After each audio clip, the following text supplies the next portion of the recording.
정해진 시간이 되어서 제가 기도하고 8월 17일 수요 기도회를 시작하도록 하겠습니다. 사랑과 은혜가 풍성하신 하나님 아버지, 은혜를 감사를 드립니다.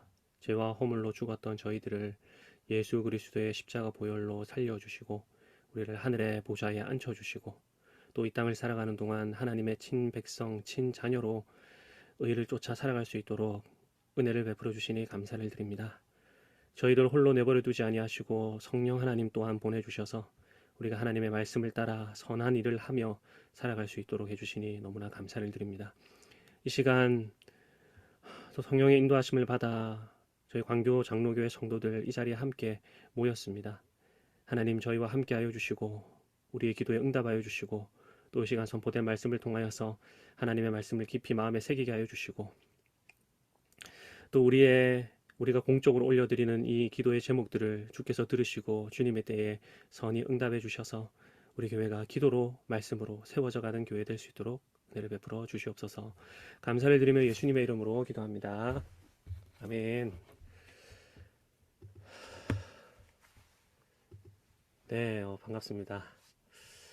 뭔가 수요 기도회 때 뵙는 게 뭔가 되게 오랜만인 것 같은 느낌이네요. 예.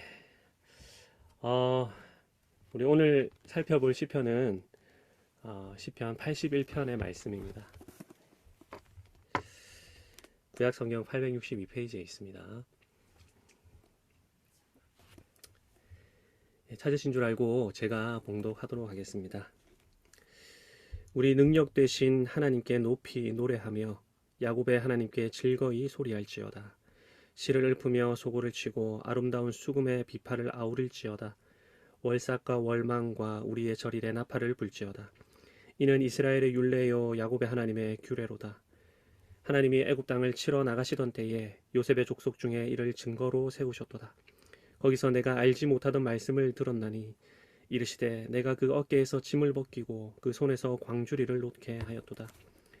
내가 고난 중에 부르짖음에 내가 너를 건졌고 내 성의 은은한 곳에서 내게 응답하며 무리바 물가에서 너를 시험하였도다. 내 백성이여 들으라. 내가 내게 증거하리라. 이스라엘이여 내게 듣기를 원하노라. 너희 중에 다른 신을 두지 말며 이방 신에게 절하지 말지어다. 나는 너를 애굽 땅에서 인도하여 낸 여호와 내 하나님이니 내 입을 넓게 열라. 내가 채우리라 하였으나 내 백성이 내 소리를 듣지 아니하며 이스라엘이 나를 원치 아니하였도다. 그러므로 내가 그 마음에 강팍한 대로 버려두어 그 임의대로 행케 하였도다. 내 백성이 나를 청종하며 이스라엘이 내 도 행하기를 원하노라. 그리하면 내가 속히 저희 원수를 제어하며 내 손을 돌려 저희 대적을 치리니 여호와를 하나는 자는 저에게 복종하는 채 할지라도 저희 시대는 영원히 계속하리라. 내가 또 미래 아름다운 곳으로 저희에게 먹이며 반석에서 나오는 꿀로 너를 만족케 하리라 하셨도다. 아멘. 예, 우리는 이번 주일 설교를 통해 가지고 인간의 비참한 상태에 대해서 잘 들은 바가 있습니다. 우리는 죽어가는 존재도 아니고 또 언젠가 죽게 되는 존재도 아니고 이미 다 죽은 존재였다. 예, 우리 진상 광교사님께서 잘 설명을 해주셨습니다. 우리가 코와 입으로 숨을 쉬고 있기 때문에 살아있다고 착각할지 모르지만 이 성경에서 말하는 생명은요, 이 생물학적인 생명이 아니죠. 예, 응애하고 소리를 내고 운다고 해서 또 숨을 들이쉬고 내쉬고 한다고 해서 사람의 상태가 살아있는 상태가 아닙니다.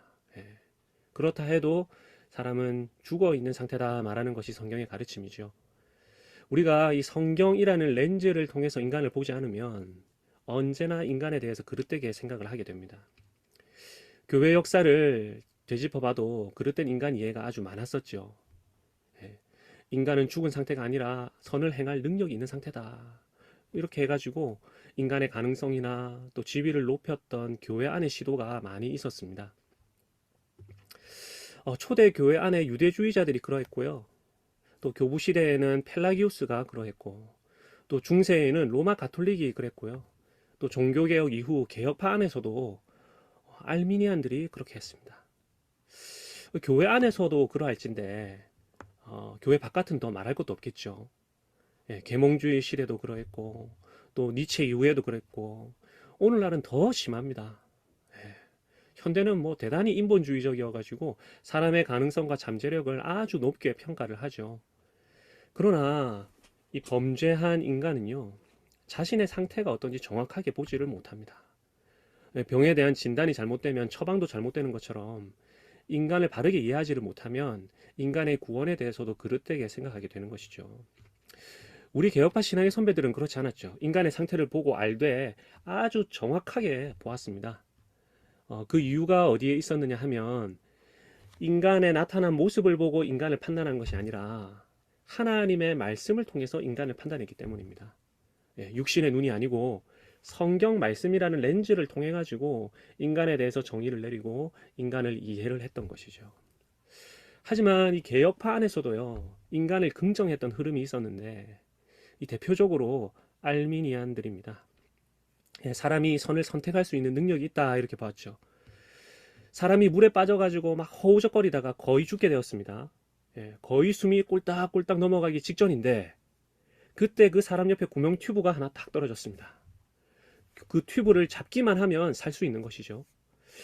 그러니까 99%는 하나님께서 다 하시지만 튜브를 잡는 그 1%는 사람이 해야 된다고 봤던 것이 바로 알미니안들이었습니다. 사람이 중병에 걸려가지고 거의 죽게 되었습니다. 병상에 누워가지고 죽기 일보 직전인데 의사가 주는 이 약 하나만 먹으면, 삼키기만 하면 살 수가 있습니다. 그래서 입을 벌리고 약을 탈탈 털어 넣어 주었습니다. 이제 뭐만 하면 되느냐? 약을 꼴딱 삼키기만 하면 된다. 99%는 하나님이 다 하셨지만 약을 삼키는 그 1%의 행동은 사람이 해야 구원을 받는다. 여러분, 이게 바로 알미니안이 생각했던 죄인의 상태였어요. 구명 튜브를 손으로 잡거나 또 약을 삼키는 일은 인간이 할 수 있는 능력이 있다고 본 것이죠.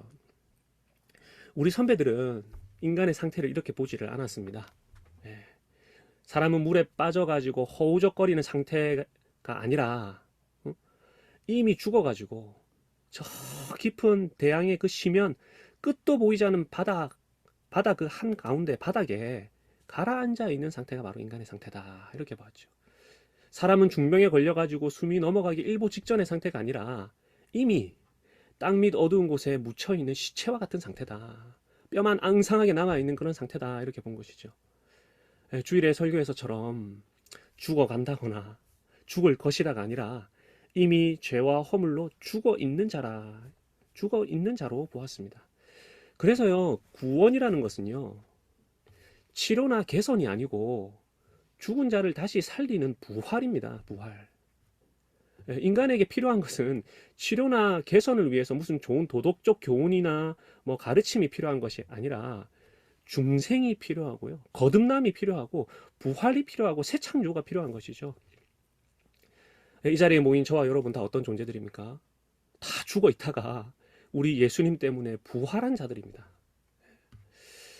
주일의 설교에서는 인간의 이 본래의 상태를 아주 직설적으로 이렇게 표현을 해주었다면, 오늘 우리가 함께 읽은 이 시편을 비롯해가지고 여러 구약 성경에서는 인간의 상태를 아주 비유적으로 자주 이야기를 해줍니다. 가령 예를 들면 이런 것들이죠. 갈대아 우르에서 우상을 만드는 집에 아브라함을 불러내시는 거, 이렇게 이야기를 하기도 하고요. 또 애굽에서 노예로 생활하고 크게 고통받던 야곱의 후손들을 바로의 손아귀에서 출애굽시키는 것으로 말하기도 합니다. 또 사사시대 대적 블레셋이라든지 아람이라든지 모압 왕으로부터 하나님이 건져내시고, 또 바벨론 포로로 잡혀간 이스라엘 백성들을 바벨론이라는 세상에서 구해내시는 것으로 표현을 하죠. 이런 모습들은 죄와 허물로 죽어있는 인간을 죄의 권세, 또 사망의 권세로부터 살려내시는 하나님을 보여주고 가르쳐주는 구약의 그림들입니다. 그래서 오늘 우리가 읽은 시편처럼 애굽의 노예나 속박에서 구원받았다 하는 것을 감사하고 찬양하는 시편들은요, 곧장 우리에게도 다 적용해서 부를 수 있는 것들이죠. 우리가 죄와 사탄의 손아귀 아래 있지 않았습니까? 세상 풍속을 따르고 마귀를 따르고 또 육체의 욕심을 따르며 살았죠. 갈대아 우르나 애굽이나 블레셋이나 바벨론과는 비교도 되지 않는 죄와 사망의 권세 아래서 살던 자들이 사실 저와 여러분들이었는데요. 이런 우리를 하나님이 건져내셨기 때문에 출애굽의 구원을 노래하는 시편 81편이 사실은 우리가 불러야 되는 노래라 이 말이죠. 그래서 오늘 우리가 오늘 이 시편을 잘 묵상하고 살펴가지고 또 내 개인의 찬송, 또 나의 찬송의 플레이리스트 안에 또 잘 넣어두는 그런 하나의 노래가 되어야 되겠습니다. 시편 81편은 하나님이 정해놓으신 절기에 하나님의 구원을 찬양하라 하는 명령으로 시작을 하고 있습니다. 1절부터 3절을 제가 한번 읽어보겠습니다. 우리 능력 되신 하나님께 높이 노래하며 야곱의 하나님께 즐거이 소리할지어다. 실을 읊으며 소고를 치고 아름다운 수금의 비파를 아우를지어다. 월삭과 월망과 우리의 절일에 나팔을 불지어다 그랬습니다. 하나님께 높이 노래하라. 야곱의 하나님께 즐거이 소리 지르라. 시편을 읊어라. 소고를 쳐라. 아름다운 수금과 비파도 아울러 가지고 치면서 노래를 하라. 그렇게 말하고 있죠. 월삭과 월망 그리고 우리의 절일에 그렇게 하라 명령하고 있습니다. 여기 3절에 이 월삭과 월망 우리의 절일이 언제냐, 대부분의 학자들은요 초막절을 가리킨다, 장막절을 가리킨다고 봅니다. 여러분, 장막절은요 출애굽한 이후에 광야 여정을 기억하면서 지키는 절기죠. 또 가나안에 정착한 후에도 하나님이 반드시 지켜라 라고 명령하신 절기입니다. 여러분, 그 구약에 나오는 모든 절기를요 예수님께서 다 성취하셨는데, 그 중에서도 이 장막절도 마찬가지입니다. 장막절도 예수님 안에서 성취가 되는 것이죠. 주일, 주님의 날 속에 사실 장막절의 의미가 다 들어 있습니다. 여러분, 이스라엘이 광야 생활할 때에 장막을 치고 생활했지 않습니까? 그리고 하나님이 장막을 친 그들 가운데 임재하고 계셨습니다. 우리도요 광야와 같은 이 땅을 지나면서 교회라는 장막을 치면서 살아갑니다. 그리고 교회에 하나님의 임재가 있죠. 이스라엘 백성과 마찬가지로 똑같습니다. 그리고 이스라엘 땅이 약속의 땅인 가나안 땅에 딱 들어가면 장막절을 지켜야 되죠. 우리도 맨 마지막에 하나님 나라가 딱 완성이 되면 하늘에서 장막이 이 땅에 내려와서 온 성도가 장막절을 지킬 것입니다.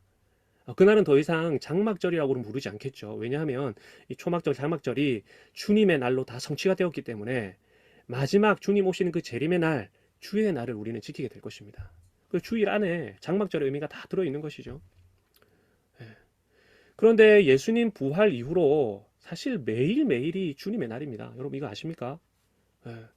제 7일이 안식의 날 아닙니까? 안식의 날인데 이 안식을 우리 예수님이 부활하신 제 8일에 안식의 의미로 완전히 이루셨기 때문에 사실 8일 이후는 전부 다 안식의 날인 것처럼 우리 예수님께서 부활하신 주의 날 이후는 다 주님의 날입니다. 그래서 월삭과 월망 또 우리의 절일에 하나님께 찬양하고 노래하라 그랬는데요. 이제 우리에게는 매일매일이 하나님을 찬양하고 노래해야 되는 절일이라 이 말이죠. 또 매주의 첫날인 주일도 당연히 절일이죠. 그러니까 매일 365일 구원을 노래하고 찬양하라는 말이고, 또 특별히 그 주의 첫날인 주일마다 하나님을 찬양하고 노래하라 이렇게 명령하고 있는 것입니다. 우리 1절에 보면 찬양을 하되 하나님께 높이 노래하라 또 즐거이 소리할지어다 그랬죠. 높이 또 즐거이 부르라. 시편도 부르고 북도 치고 모든 악기를 사용해 가지고 찬양하라 이렇게 명령하고 있습니다. 하나님께 높이 노래하라 또 즐겁게 소리할지어다 이렇게 명령을 하고 계시니까 그렇게 해야 한다는 당위는 있는데, 여러분, 우리의 감정이라는 게 곧장 즐거워지거나 또 하나님을 높이고자 하는 이런 고양된 마음이 곧장 쉽게 생기는 것은 아니죠. 그런데요, 여러분 한번 생각해 보십시오. 우리의 감정이 움직이고 동하고 고양될 때까지 찬양을 안 하고 한번 기다린다고 생각해 보십시오. 찬양받기에 합당하신 그분에게 언제쯤 아삽이 지금 명령하고 있는 이런 찬양을 드릴 수가 있겠습니까? 우리 감정이 준비되려면 하나님이 어느 정도 기다리시면 우리 감정이 준비될까요? 좀 문제가 있죠.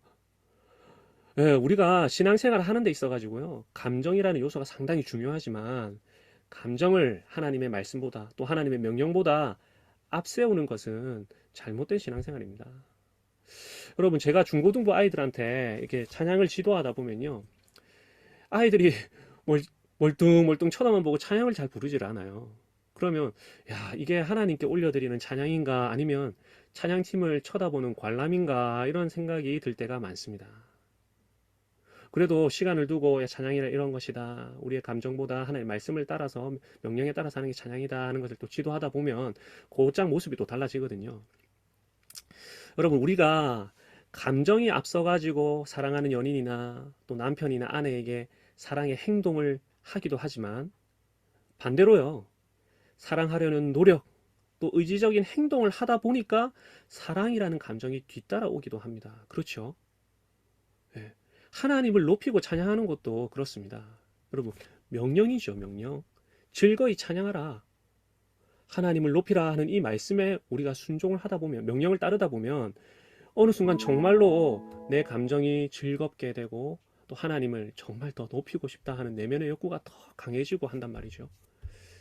우리가 감정이 앞서가지고 찬양을 할 때도 반드시 있어야 되겠지만, 지금 도무지 하나님께 찬양할 내 마음의 상태가 아니라 해도 우리가 하나님을 의지적으로 높이고 찬양하다 보면 야, 내가 언제 이런 상태였을까 싶을 정도로 갑자기 즐거워지고 또 마음이 높아지고 그렇게 변하게 되는 것을 우리가 경험하게 되죠.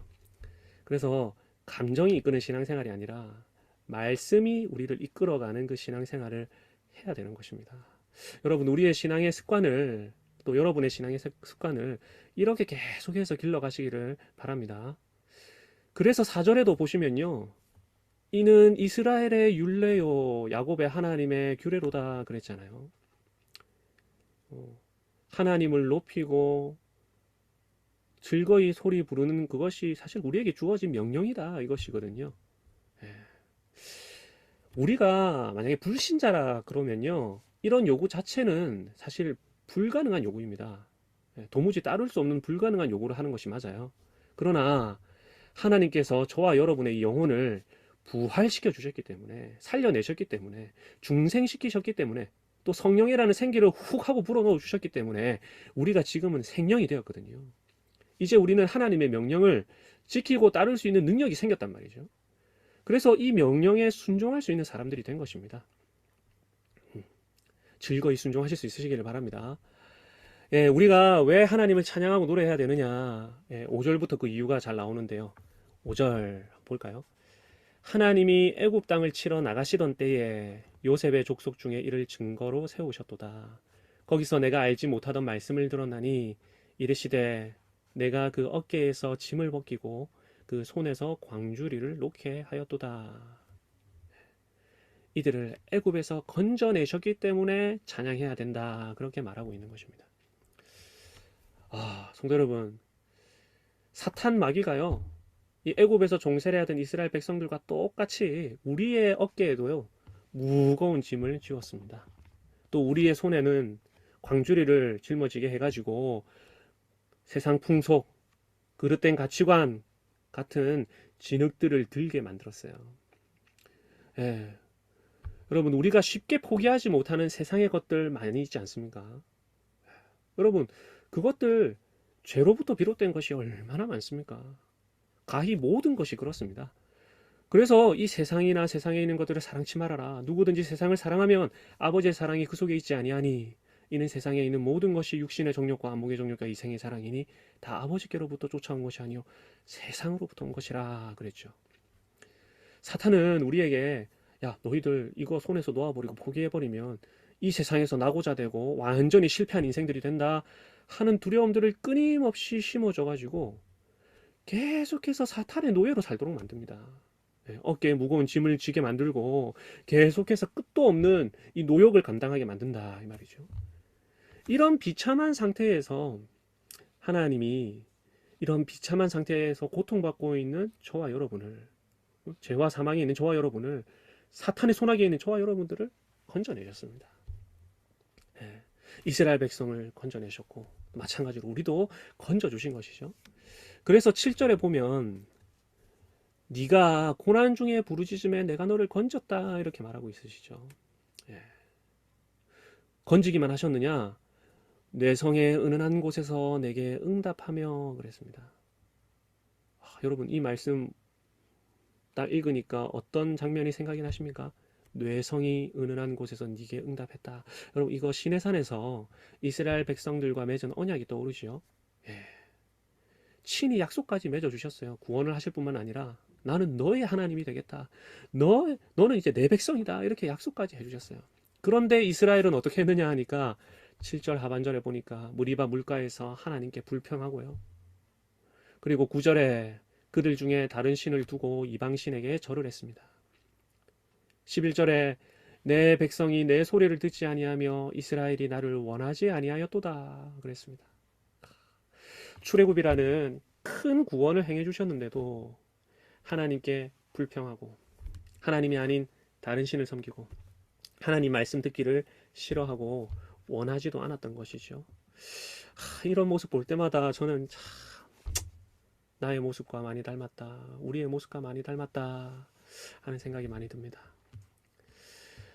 하나님은 죄로부터 우리를 건져내셨습니다. 이 세상 누구도 해결하지 못했던 일이거든요.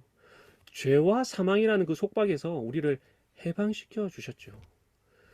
출애굽도 큰 구원이라서 이렇게 노래하라 말할 정도인데 여러분 죄로부터의 구원은 얼마나 큰 구원입니까? 애굽이랑은 비교도 되지 않는 큰 구원이고 또 큰 희생이 치러진 구원이었습니다. 그 큰 구원을 받았음에도 8절 9절과 같은 모습이 바로 우리의 상태 아닙니까? 우리가 정말 우리의 완고함과 교만함들을 사실 잘 돌아봐야 되겠습니다. 우리는요 하나님께 불평했던 이스라엘 백성처럼 우리도 얼마나 많이 불평하는지 모릅니다. 하나님께서 우리를 거룩하게 많이 다듬어 주시기 전에 우리의 삶을 보면 좀 마음 편하게 죄짓고 싶은데 왜 하나님은 이것도 하지 말라 저것도 하지 말라 뭐 못하게 하는 게 이렇게 많냐 불평을 하죠. 원망을 합니다. 아니 하나님께서 우리를 우리 마음에 원하는 대로 살도록 내버려 둬버리시면 또 다시 죄의 노예가 돼가지고 비참하게 살게 되는데 그런 사실은 전혀 모르고 왜 죄 못 짓게 하느냐 하나님을 원망한단 말이죠. 신 중에 신, 유일한 신은 하나님밖에 없다 하는 것을 출애굽의 과정을 통해서 분명하게 보여주셨는데도 출애굽해서도 우상을 섬기고 다른 신에게 절을 해요. 두 주인을 함께 섬길 수가 없다, 겸하여 섬길 수가 없다 그래 말씀하셔도 완고한 우리는 하나님도 섬기고 세상의 작은 만몬들도 섬긴다 이 말이죠. 내 백성이 내 소리를 듣지 아니하며 이스라엘이 나를 원치 아니하였도다 그랬는데 사실 너무 우리 모습을 그대로 표현하는 것 같아서 더 말하기가 민망합니다. 12절에 보니까 이런 자기 백성들을 하나님이 그 마음에 강팍한 대로 버려두어 그 임의대로 행하게 하였도다 행케 하였도다 그랬죠. 그들이 원하는 대로 그들이 선택하는 대로 행하도록 하나님이 내버려 두셨다 이 말입니다. 여러분 하나님께서 영원히 우리를 내버려 두시면요 하나님이 은혜를 그냥 다 거두어 가버리시면 저와 여러분은 아무런 소망도 없는 존재들입니다. 여러분 이 사실을 정말로 믿으십니까? 하나님께서요 자기 백성을 그저 내버려 두시면 우리는 다 자기 백성은 다 원래 애굽으로 돌아갑니다. 애굽에 있을 때가 좋았다고 왜 우리를 데려 나와가지고 이 고생을 시키냐고 모세와 하나님을 원망했던 존재들이 자기 백성들이었잖아요. 개가 토한 것을 도로 먹는 것처럼 미련한 자들 딱 그렇게 한다 그랬는데 죄의 습관과 습성을 완전히 버리지 못하고 다시 그것들을 즐기는 이들이 누구냐 하니까 하나님의 백성들이고 사실은 우리의 모습입니다. 그래서 하나님께서 우리에게서 이 은혜들을 거두어 가버리시면요 저와 여러분에게는 아무런 소망이 없습니다. 지금은 뭔가 좀 세상의 다른 사람들과 구별되는 것처럼 보이지만 하나님 은혜 싹 가져가 버리시면 우리는 하나님 없이 살아가는 인간들과 하나도 다를 것 없는 인간으로 금방 돌변해 버리죠. 성도 여러분, 죄를 짓는 데에도 일종의 즐거움과 희열이 있거든요. 그래서 죽음에서 부활해가지고 하나님의 백성이 된 성도들도 옛 죄의 습성들과 죄를 따르는 옛 생활을 떨쳐내지 못할 때가 많습니다. 아직 완전한 상태에 이르지 못했기 때문에 그런 것이기도 하지만 죄를 짓는 일이 즐겁고 또 일종의 쾌락이 있기 때문에 그래요. 그래서 그것을 하지 말라, 피하라, 그것을 금하라 이렇게 명령하시는 하나님을 보다 보면 뭐 하나님은 전부 다 하지 말라 그러냐? 신자가 되면 뭐 이렇게 못하는 게 맞냐? 그럼 이 세상에 사는 성도들은 도대체 무슨 즐거움으로 사냐?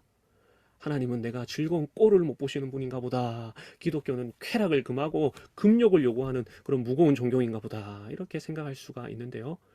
절대로 그렇지 않습니다. 이거 완전히 하나님과 기독교를 오해한 것입니다.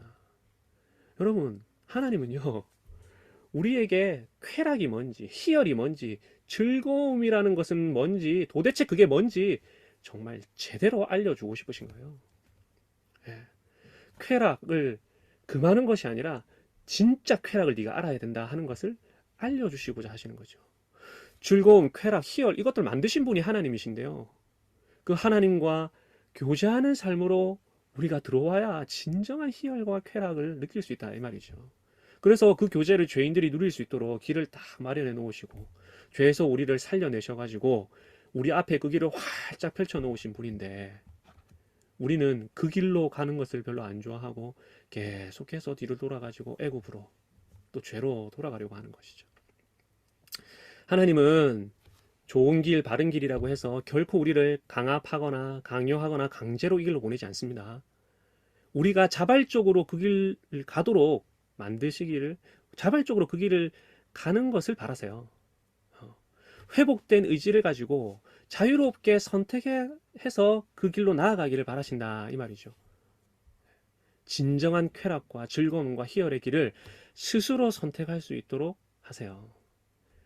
그래서 하나님이 우리에게 강압이나 강요나 강제의 방식이 아니라 많은 은혜들을 베풀어 주시는 것입니다. 계속해서 우리가 이 길로 끌릴 수 있도록 우리의 의지가 이쪽으로 기울 수 있도록 여러 가지 은혜들을 베풀어 주시는 것입니다. 우리를 죄에서 살리고 건져내기 위해서도 아들을 주시는 큰 은혜를 베푸셨는데 이 건진받은 우리가 의로운 자녀로 살아가도록 하기 위해서도 은혜를 계속해서 베풀어 주시는 것이죠. 자, 우리가 믿음으로 바라보면요. 하나님이 우리를 위해서 베풀어 주시는 은혜가 정말 어마어마하게 많다 하는 사실을 깨달을 것입니다. 그런데 왜 우리가 이걸 못 보느냐 하면 우리의 눈이 너무 탁해가지고 믿음의 시력이 너무 약해가지고 잘 안 보이는 것일 뿐이죠. 성도 여러분, 하나님께서 우리에게 베푸신 이 크신 사랑과 은혜를 우리가 믿을 수 있어야 되겠습니다. 예. 우리가 죄와 허물로부터 부활했는데도 살아났는데도 여전히 여러 우상들을 내어놓지 못하는 이유가 뭡니까? 이걸 내려놓으면 내 삶이 무너져 버릴 것 같은 두려움 때문이거든요. 근데 이것을 내려놓는다고 해서 절대 무너지지 않습니다. 이것을 포기한다고 해가지고 우리 인간의 안전이 절대 위협받지 않습니다. 오히려 이것을 내려놓지 못하기 때문에 우리의 삶이 계속해서 무너지는 것이고 이것을 포기하지 못하기 때문에 우리의 안전이 늘 위태로운 것입니다. 여전히 우리의 정욕을 포기하지 못하는 이유가 뭡니까? 그거 내가 즐기던 이 즐거움이 다 사라질 것 같아서 그런 것이거든요. 여러분, 즐거움이라는 그 자체가 사라지지 않습니다. 이것을 내려놓지 못하기 때문에 하나님이 우리에게 주고자 하는 진정한 희열과 쾌락과 즐거움을 아직 누리지를 못하는 것입니다. 저와 여러분이 이 하나님을 좀 믿을 수 있어야 되겠습니다. 우리의 감정 상태를 따르는 게 아니라 하나님의 말씀을 따라서 살아가야 되겠습니다. 여러분 아멘이십니까? 예, 아멘입니다. 8절에 내 백성이여 들으라. 내가 내게 증거하리라. 이스라엘이여 내게 듣기를 원하노라. 그리고 10절에도 나는 너를 애굽 땅에서 인도하여 낸 여호와 내 하나님이니 네 입을 넓게 열라. 내가 채우리라. 13절에도 내 백성이 나를 청종하며 이스라엘이 내 도 행하기를 원하노라 말씀하셨습니다. 그러면서 하신 약속이 무엇이냐? 입을 크게 열면 내가 채우겠다 약속하시고요. 내가 속히 너의 원수들을 제어하고 너의 대적을 내 손으로 치겠다 말씀하시고요. 15절에도 보니까 이스라엘 너희의 시대는 영원할 것이다 약속하고 계시고 또 마지막 절 16절에 보니까 기름진 밀을 그들에게 먹이며 반석에서 나오는 꿀로 너를 만족하게 하겠다 이렇게 약속해 주셨습니다. 네. 주일 설교에 하나님이 우리를 구원하신 목적이 무엇이냐 그랬냐 하면 그 은혜의 지극히 풍성함을 나타내려고 하십니다. 그랬습니다. 은혜의 지극히 풍성함을 나타내려 하십니다. 하나님의 풍성한 은혜가 드러나는 방법이 뭐냐? 선행이다, 선한 일이라 그랬죠. 우리가 선행을 다양하게 이야기해 볼 수 있습니다. 뭐 복음 전도도 선한 일이고, 공의와 공평과 정직도 선한 일이고, 또 자녀를 양육하고 나그네를 대접하고, 성도들의 발을 씻기고, 환난 당한 자를 구제하는 것도 선행이죠. 나눠주기를 좋아하고 동정하는 자가 되고, 가난한 자를 구제하기 위해 손으로 수고하는 것도 사실 주일 설교의 말씀처럼 다 선행입니다. 이 말씀들에 더해가지고 오늘 시편으로 한번 말해보자면요. 선행이 뭐냐? 하나님의 은혜의 풍성함이 드러나는 방식이 뭐냐? 하나님을 향해서 입을 넓게 열리는 게, 넓게 벌리는 것이 그게 선행입니다. 선한 일입니다. 우상을 향해서 입을 넓게 벌리는 게 아니라 하나님을 향해서 입을 크게 벌려보시기를 바랍니다. 내 백성아, 내 말을 들으라. 이스라엘아, 내 도를 따르라 하셨으니까 하나님의 말을 듣고 하나님의 도를 행하는 이것도 선한 일이지요. 우리가 이 선한 일을 행하게 되면 하나님의 지극히 크신 은혜가 얼마나 풍성한지 드러납니다. 우리가 믿음을 가지고 입을 활짝 열고 하나님의 말씀을 청종하게 되면 하나님의 은혜가 우리 삶에 얼마나 넘쳐나는지 경험하게 되는 것이죠. 죄와 허물로 죽었던 상태에서 살리시는 부활, 이거 기적 중의 기적입니다. 그 일을 행하신 하나님께서 이후의 삶을 살아가게 하시는 데는 좀 부족하시겠습니까? 그렇지 않습니다. 우리를 살리시는 것도 은혜고요.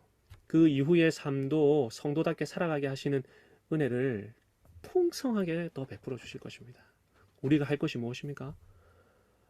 구원의 은혜를 찬양하고 감사하면서 또 구원받은 이후의 삶도 은혜 베푸실 하나님을 굳게 신뢰하면서 사는 것이죠. 이런 은혜가 남은 한 주간 동안에도 우리 성도 여러분들에게 풍성하시기를 간절히 바랍니다. 아멘. 우리가 주신 말씀을 기억하면서 함께 기도하면 좋겠습니다.